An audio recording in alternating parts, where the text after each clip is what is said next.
ماہ غفران آیا ہے۔ میرے بھائی اور دوستو، میں نے آپ حضرات کے سامنے کوئی نئی یا پرانی باتیں، آیتیں، حدیثیں ذکر نہیں کیا ہے۔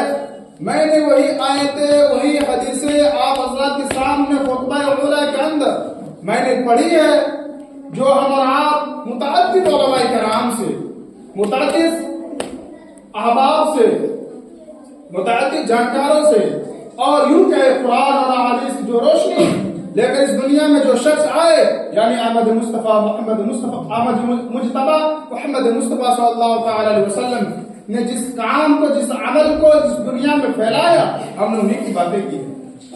میرے بھائی اور دوستو، اللہ تعالیٰ سے سب مل کر دعا کیجئے۔ میں بھی دعا کرتا ہوں کہ اللہ تبارک و تعالیٰ جتنی بھی میں اپنی زبان سے، ٹوٹی پھوٹی زبان سے جتنی بھی باتیں بولوں، اللہ تبارک و تعالیٰ سب سے پہلے مجھے ان صدق و صفا کی باتوں پر عمل پیرا ہونے کے ساتھ ساتھ تمام سامعین اور مسلیان برامی کو اللہ تبارک و تعالیٰ اپنی عملی زندگی میں نافذ کرنے کی توفیق عطا فرمائے، آمین۔ میرے بھائی اور دوستو، قرآن آج کا موضوع کیا ہے، یہ تو آپ سب کو کھلی طور پر معلوم ہو چکی ہے، لگتا ہے مجھے بتانے کی کوئی ضرورت نہیں ہے، پھر بھی اپنے دل کو تشفی کرنے کے لیے، اپنے دل کو سکون کرنے کے لیے میں آج کا موضوع ہی کھولتا ہوں۔ ربط قرآن مجید رمضان سے، ان کا پیغام کتاب عام انسان سے، مطلب یہ ہوتا ہے اس موضوع کے تحت میں ہم بات کریں انشاءاللہ تبارک و تعالیٰ کہ رمضان میں قرآن کا ربط کیا ہے، رمضان قرآن کا ہمیں اور آپ کے لیے کیا پیغام ہے، اور رمضان ہم کیا کرتے ہیں اس پیغام کے تحت۔ میرے بھائی اور دوستو، میں نے آپ حضرات کے سامنے جو قرآن کی آیتیں پڑھی ہے، سب سے پہلے میں نے سورہ بقرہ کی پہلی اور دوسری آیت تلاوت کی ہے۔ میں اپنی بات کو وہیں سے شروع کرتا ہوں۔ اللہ تبارک و تعالیٰ فرماتے ہیں، اعوذ باللہ من الشیطان الرجیم، الف لام میم ذالک الکتاب لا ریب فیہ ھدی للمتقین۔ الف لام میم، یہ وہ کتاب ہے جس کو اللہ تبارک، مفہوم میں بیان کر رہا ہوں، جس کو اللہ تبارک و تعالیٰ نے اس روئے زمین پر اس طریقے سے نازل کیا کہ ان کے اندر کوئی ذرہ برابر بھی شک و شبہ کی گنجائش نہیں ہے، ایک اسی طریقے سے گنجائش نہیں ہے جس طریقے سے اللہ تبارک و تعالیٰ کی وحدانیت میں، اللہ تبارک و تعالیٰ کی یکتانیت میں، اللہ تبارک و تعالیٰ کے معبود ہونے میں کوئی شرک و شرک اور شریک نہیں ہے، تو اسی طریقے سے قرآن میں بھی کسی باتوں کی شرکت کی گنجائش نہیں ہے، شک و شبہ کی گنجائش نہیں ہے۔ اس بات کی تصدیق کو بہت سارے دیگر مذاہب کے علماء، یوں کہ علماء یا جانکار اس بات کی تصدیق کرتے ہیں اور انشاءاللہ تا قیامت کرتا رہے گا کہ قرآن جیسی کتاب پوری دنیا نے آج تک نہیں دیکھی ہے، انشاءاللہ کبھی دیکھ پائے گی۔ کیونکہ اللہ تبارک و تعالیٰ خود اس قرآن مجید کے بارے میں ارشاد فرماتا ہے، اِنَّا نَحْنُ نَزَّلْنَا الذِّکْرَ وَإِنَّا لَهُ لَحَافِظُونَ، کہ ہم نے اس قرآن پاک کو، اپنی کتاب قرآن مجید کو، ذکر سے مراد یہ قرآن ہے، مفسرین کرام لکھتے ہیں ذکر سے مراد قرآن ہے۔ اللہ تبارک و تعالیٰ نے، اللہ تبارک و تعالیٰ خود کہتے ہیں، میں ہی اس کتاب کو نازل کرنے والا ہوں، میں اس کتاب کو اس روئے زمین پہ بھیجنے والا ہوں، اور میں ہی خود اس کا حفاظت کرنے والا ہوں، نگہبان۔ میرے بھائی اور دوستو، یہ قرآن کیسے آئے، ذرا غور کریے، غور کرنے کی بات ہے اور ہونی بھی چاہیے، اور کیوں نہ۔ جس جہاد اقدس پر یہ قرآن نازل ہوئی، ان کے سینے اطہر کے بارے میں اللہ تبارک و تعالیٰ سورہ حشر کے اندر آخری رکوع میں ارشاد فرماتا ہے، لو انزلنا هذا القرآن على جبل لرأيته خاشعا متصدعا من خشية الله وتلك الأمثال نضربها للناس لعلهم يتفكرون۔ کہ مفہوم ہے کہ اللہ تبارک و تعالیٰ کہتے ہیں، ہم نے اس قرآن مجید کو نبی صلی اللہ علیہ وسلم، مفہوم ہے، نبی صلی اللہ علیہ وسلم سینہ اطہر پر نازل کیا۔ اگر اس کتاب کو اگر کسی پہاڑ کی چوٹی کے اوپر نازل کر دیا جاتا تو پہاڑ قرآن مجید کی دبدبا کی وجہ سے، قرآن مجید کی خراب کی وجہ سے وہ ریزہ ہویا ہو کے اڑ جاتا۔ خدا کی قسم، اس بات سے ہم یوں تصدیق کریں، ہم کہاں رہتے ہیں؟ نیپال میں رہتے ہیں، ریز بات ہے، پورے دنیا میں سب سے بڑی چوٹی ہے وہ بھی ہمارے نیپال کے اندر ہے۔ میرا یہ مطلب یہ نہیں کہ نیپال کا شان بڑھانا، لیکن مطلب یہ نہیں ہونا چاہیے، کیونکہ ہم جس قوم میں رہتے ہیں، جس دیش میں رہتے ہیں، جس ملک میں رہتے ہیں، اس کے قوانین و ضوابط ہمارے اور آپ کے اوپر قائم ہے کہ ہم اس کو مانیں، کیونکہ اللہ تبارک و تعالیٰ کا خود قرآن میں حکم ہے کہ تو سب سے پہلے